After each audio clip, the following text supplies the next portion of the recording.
Hey everyone, it's Hallie Marie King, and we are back with Your Dry Delight. We're replaying through it because we ended it, and I was kind of confused why. November 11th, it's been a while. I leave the speakeasy, unsure whether Meyer pulled one over on me, or if I actually pulled one over on him. He's sure something, that Meyer. No one's ever swept me into their space so fast before. I can almost still feel the warmth of his breath on my skin. Just the drink talking. Yeah, sure, Rich, sure, whatever you want to tell yourself. Just the drink. And with that poor attempt to reassure myself, I stuff my hands in my pockets and begin the sobering walk home. We're almost there, actually, because I think we only go see him twice. The gentle chirping of birds outside the window. The laughter of children on their way to school. The blinding sun. Ugh. Why is our office so goddamn bright? Oh, my head. The things I do for this job, I swear. As I sit in my chair sipping my morning coffee and trying to ignore this horrible hangover, my eyes drift up to the clock. Leslie's even later than normal. I hope nothing's wrong. If he doesn't come in soon, maybe I should just leave a note and go nap in my car. Oof. Good morning. As if I'd summon him from the bowels of sunny hell, Leslie suddenly bursts into the office. In one hand, he's holding a stack of paperwork, and in the other... Is that a cake? Fresh from Frank's Bakery, I tell you, those fellas nearly nailed the whatever this is. Leslie reaches into the paper bag to grab a piece and happily stuffs his face, chewing away with a relish. That's the exact same cake Meyer asked for last night, isn't it? Is this some kind of conspiracy? Is every man in Cleveland eating these cakes except me? Oh? Pausing, Leslie leans in to peer at my face, frowning gently. You look a little under the weather, Richard. Your hair's all messy, too, and I haven't even gotten my hands on it yet. Wait, don't tell me. No, you're not hungover, are you? Richard, you naughty boy. Listen, boss, could we just get to our reports? Changing the subject, I see. Absolutely shameless. I love Leslie. Leslie, who seems to think my hangover is the funniest thing in the world, chuckles all the way over to his office chair. Yeah, laughed it out of your system while I sit here hoping for a spontaneous eclipse. I'll let you start off then, my little partying partner. What did you find out last night? In between shots, that is. Ahem. Well, from what I heard, it sounds like the Italians aren't running the speakeasy, or even most of the liquor business. If I had to guess, it's either a big street gang or the Jewish mafia. The Jewish mafia? It's true they've been growing in size around here lately, or so I've heard. What makes you think it's them, though? I heard a couple fellas talking about the Italian mafia as competition, so it can't be them. After that, the man I drank with, he was Jewish, and I have a pretty strong feeling he's some kind of monster. Oh? Tell me more.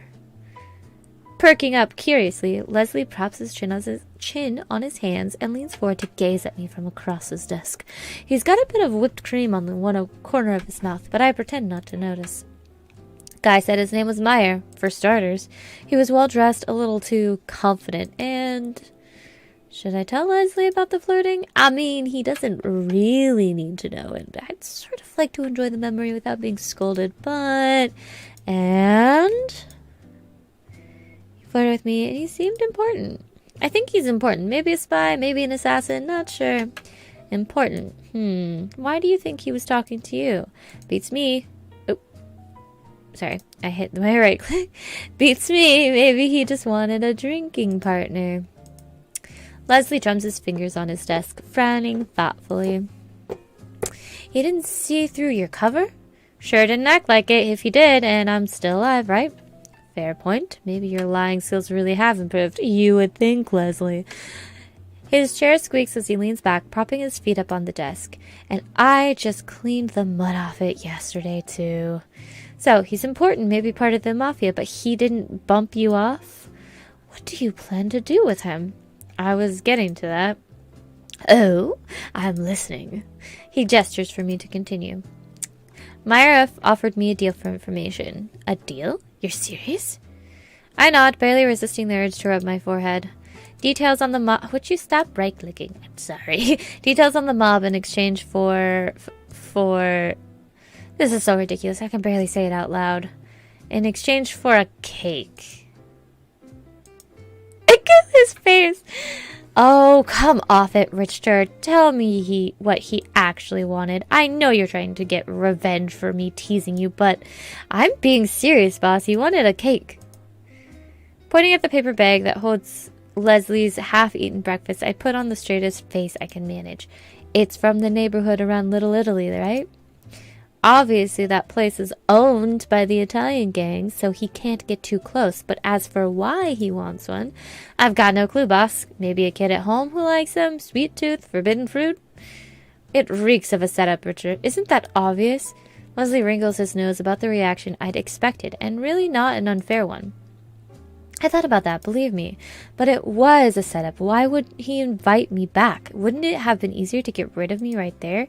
And he could have made his offer sound more serious, too. Anyone with half a brain would be suspicious. That's true, I suppose. I still don't like it, though. Not one bit. He lets out a heavy sigh, sticking a hand into the bag with his cake and tearing off a piece to idly munch on.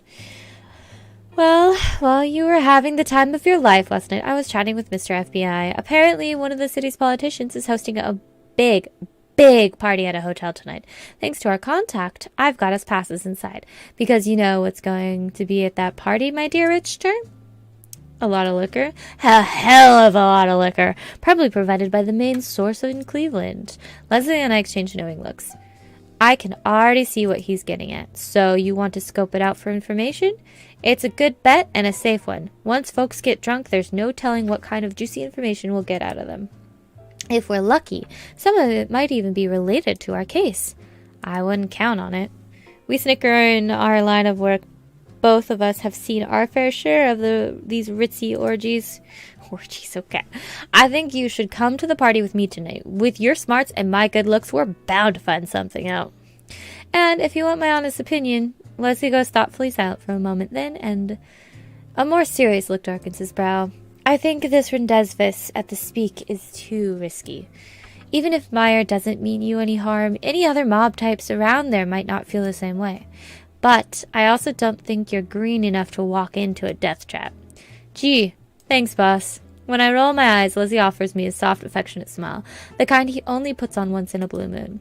I'm heading to the party either way, but I trust your judgment, Richter. You can decide for yourself where to go tonight. What'll it be? So, this is probably where I changed the course of things, because I chose to go to the Speakeasy. As much as I hate to disappoint Leslie, my instincts are telling me the Speakeasy is worth a gamble. It's a risk, no doubt about it, but one I feel I have to take. But you don't get a choice, so then what? How do you go somewhere else? Shifting out of my chair, I approach Leslie's desk and lean over it, giving him a firm look to show my conviction. Sorry, boss. I'm gonna try my luck with Meyer. There's a lead there. I just know it. So I can't even make a choice here? Like I expected, Leslie doesn't look too thrilled by my choice, but true to his word, he soon lets out a good-natured sigh, heartlessly leaving your partner in the dust. So this is what it's come to, eh? Fine. I'll just enjoy the free party food by myself. Not even going to bring me back a sandwich. Oh, whoops, sorry. Ask your new friend for one. Leslie huffs and I snicker at his playful sulkiness, although I have to wonder if a little bit of it isn't genuine.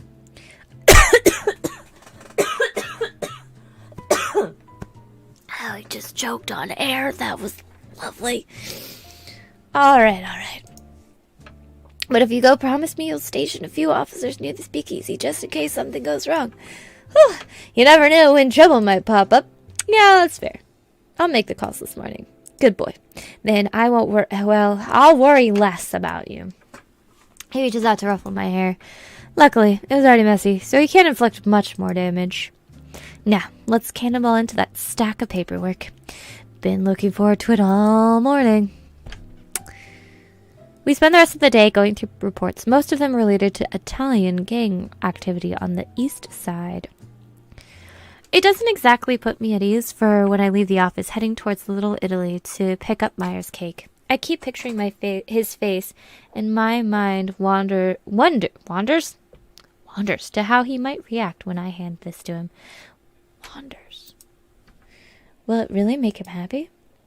Aside from those distracting thoughts, though, my bakery trip was an uneventful one. Prize cargo in hand, I end up at the speakeasy just as the night's settling in. Welcome, sir. Please enjoy your night. The doorman gives his customary greeting, and I casually nod while stepping past. Here I am, a detective on a risky job, shuffling into a speakeasy with a cake and a paper bag, like some kid holding onto his school lunch. Not my finest moment. The place is packed full, just like last night, which means I can't really pick Meyer out easily. I guess if I hang around the bar long enough, maybe he'll show up. Oh, it's Mr. Jack. A coarse voice, different from Meyer's, growls out behind me. See, I like this silhouette. It's a good silhouette. I turn to see one of the rough-looking men I'd noticed last night staring at me suspiciously. I'm gonna pat you down, make sure you aren't healed. Understand? What? No one did this to me last night. What's the big idea? Would you shut up? I'm not here to answer questions.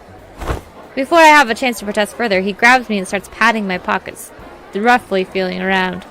Ooh, sorry, buddy. I'm gonna be taking this for tonight. The man pulls out the piece I'd been carrying as insurance, just in case things went south. Well, now I feel even more like a defenseless kid. Great. Just don't pull any dumb moves and you'll be fine. We like to keep things real cordial around here. Got it? Yeah, I got it. Good. Then we'll be heading to the back room. Whatever you... Wait, the back room? Wait, where are you taking me? Wait! A little rough, isn't he? The man suddenly grabs my wrist, pulling me along the speak's perimeter. My heart starts to pound in my chest. What am I getting dragged into? I told the officers not to get close to the place unless I was gone for a while, but who knows what'll happen in the meantime. My semi-captor takes me to the back of the parlor and down a long, dark corridor. The music and laughter fade slowly into the distance, replaced by only the sound of our footsteps. Finally, we reach a large black door, and the man knocks firmly on it several times. Come in. The door opens into a warmly lit, spacious parlor, not exactly the scary, dank room I'd been expecting. And there, in the middle of a lush couch, sits a familiar tall man. Mr. Eastman, your friend's here. Yes, I can see that. Thank you for bringing him in.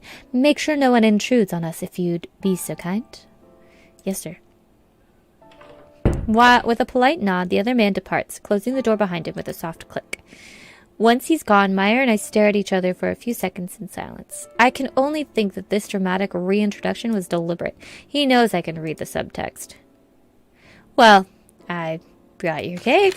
I lift the bag in my hand and shake it a little, laughing nervously. I knew I could count on you. A pleased smile slowly spreads over his lips, and the sight makes me relax a little. He pats the couch beside him, and I don't exactly feel like I'm in a position to refuse. I approach and tentatively lower myself down, sinking into the soft cushions. Why, you're as stiff as a sheet of glass. What's wrong, Jack?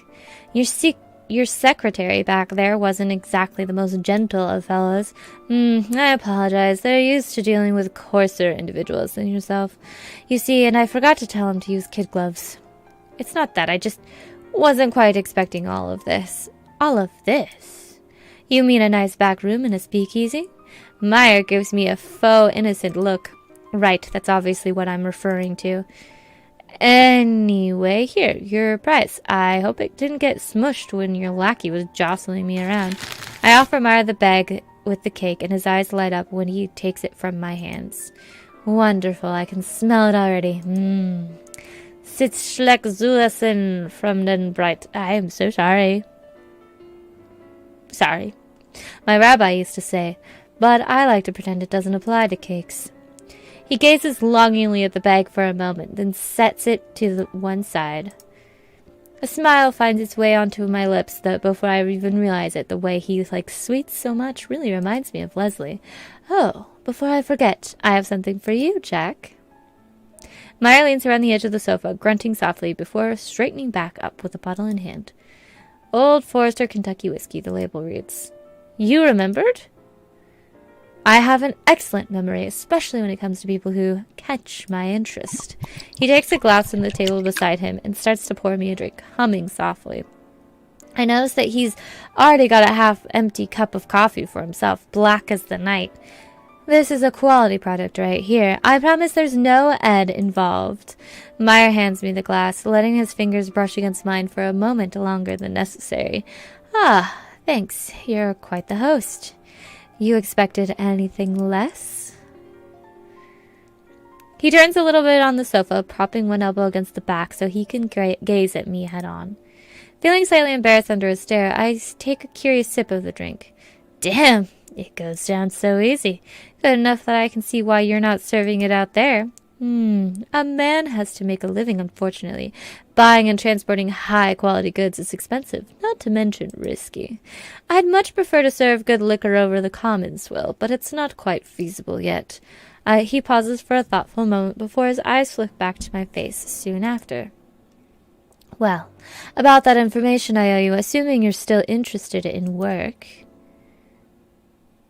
As I nurse my drink, Meyer begins to describe the main mafia figures in the city, along with the various rackets they keep, in great detail. Combined with everything else I've seen tonight, I think it confirms my suspicions. He's near the top of the underworld food chain in Cleveland. He's not even trying to hide it. In fact, I think he's just playing a game with me, seeing how far we can take this before one of us has to state the obvious. Knowing that, you would think I'd be incredibly uncomfortable right now, but for whatever reason, being around Meyer puts me completely at ease. Maybe it's his disarming casual mannerisms or the soft and smooth way he speaks. There's nothing aggressive or thug-like about him. He's perfectly composed. Occasionally he shifts on the sofa beside me, brushing my leg with his own in a way that can't possibly be an accident. I can't tell what's going on behind his twinkling green eyes, but there's something playfully devious about the glances he keeps giving me. And I think that would make our trade just about even, no? He finishes his thorough description, I was going to say dissection, with an impish wink, taking a sip of his coffee. You sure are familiar with all the gang activity here, aren't you? If I didn't know better, I'd almost think you controlled some of it yourself. Me? Why, I'm not sure what would lead you to such an outrageous conclusion. Instead of looking offended, though, Meyer presses in a little closer, his smirk suddenly growing mischievous. After all, it's rather rash to assume things about people you don't know particularly well. Don't you agree, Richter? How do you... He smugly lifts the cake bag, wrestling it before my face. Oh, you dummy. Your name is on the label. A mistake I wouldn't expect from you, if you'll pardon my rudeness. Were you distracted at the time you purchased it? Oh, I'm not about to mention how I was daydreaming about him when I bought the cake. I think I'd rather just let my professional pride take the fall. Of course, I know you're a detective, too, and I can guess why you're here. But please, don't take it as a blow to your acting skills. I'm just well acquainted with a number of professional liars, you see. If you already know so much about me, why are you pouring me drinks rather than having me shot and dumped in the alley? Meyer clicks his tongue, lightly wagging a finger at me. Violence is not how I prefer to do business, Richter. It's only ever a temporary solution. Violence begets violence, which is why you have warring Italian crime families rather than one consolidated, powerful body. No, in most circumstances, I would much rather make friends than enemies. Friends like you, which is why you're not being dumped in an alley. Although I would never harm a Shayna Poonen like you, no matter what my moral code was. He shifts on the sofa again, this time letting his legs stay resting against my own. I swallow, relieved at Meyer's explanation, but actually aware of his face being a mere few inches to my right. You certainly aren't like any other guy I've met, law-abiding or otherwise. Why don't you tell me more about what it's like, being in this risky business? I clumsily attempt to slide the conversation in another direction, daring to glance over at Meyer. No, please. I know a one-sided agreement when I see one. With the gloating air of someone who's just caught their opponent cheating, Meyer shakes his head. I'll answer a few questions of yours, but only on the condition I can ask questions of my own. I swear on my honor to answer with the truth, and you'll do the same, but we can each avoid one question in exchange for a favor. Does that strike you as fair? His tone casually rises up at the end, not so subtly daring me to accept. I think I'd be an idiot to expect a businessman like yourself to play fair, but all right, I'll bite. That's what I like to hear. Maya gives me a rakish, teasing grin, all too pleased with my reply. As a gesture of goodwill, I'll even let you start. Really? How do you make any money with that kind of generosity? Oh, you'd be surprised. As Maya chuckles to himself, I pause and ponder on just what to ask. What do I most want to know about? Ask about his history? Tell me about your background, your history. What was it like for you growing up? My question seems to catch Meyer off guard, but his surprise quickly shifts into a gentle, pleased expression, and he nods in acknowledgement. I was raised in a cozy little Jewish community in Missouri, where I lived until a few years ago. I'm sure you'll find this hard to believe, but I always kept to myself as a boy. I rarely spoke to anyone. I suppose you could say I was afraid of rejection. Our rabbi was my closest friend. We ate corned beef sandwiches and talked about baseball on the weekends. Looking back now, I think he was just as lonely as I. He chuckles softly, gaze flicking down at the coffee table and lingering on his cup. I can't imagine Meyer ever being withdrawn. I guess he didn't develop his charisma until later. Several days after my bar mitzvah, I know that word, a few boys who I'd never seen before approached me on the street. Meyer, they said, you're a tall, strong guy. Why the hell are you playing with the rabbi instead of making money? I realized I didn't have much of an answer. We formed a merry little crew. It was enjoyable to have that kind of attention from my peers, and my desire to fit in was why I began doing jobs with them. Eventually, my name garnered a certain reputation. The association grew. People started looking up to me, and somehow I ended up on top of it all. Meyer's eyes returned to me. I can't really read the true emotion behind them. Nostalgia, regret, or satisfaction. The rabbi, whatever happened to him? We don't speak anymore. He gives me one of those brief, thin-lipped smiles, the kind you only show to be polite. Again, it's hard to see through what it means, but I can detect a little longing in his voice. I'd always separated mobsters from real people in my head. Like, you were all just monsters who'd lost your humanity. But listening to you talk, I guess it makes me realize how we're not so different after all. I twirl my glass between my fingers, unsure if that knowledge makes me more happy or grim. Meyer studies me in silence for a little while. It's not an awkward silence, though, just a thoughtful one.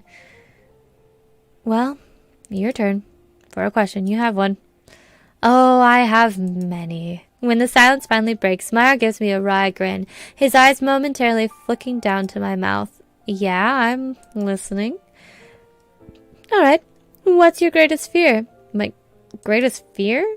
He nods, watching me expectantly. No immediate answer pops in my head, so I mull over the question for a moment. My greatest fear is something that would keep me from sleeping at night. Hurting innocent people. Oh? I nod, forcing a brief awkward smile as I take another sip of my drink. Meyer doesn't add anything further, though. Is he waiting for me to elaborate? I just think it's my duty, the duty of everyone in law enforcement, to make sure Americans are safe and happy.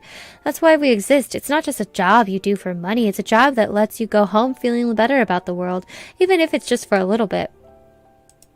Meyer tilts his head a little to one side, eyes glimmering at me. Then his hand slips onto my shoulder, resting there gently for a few seconds before squeezing it. Very admirable, Richter.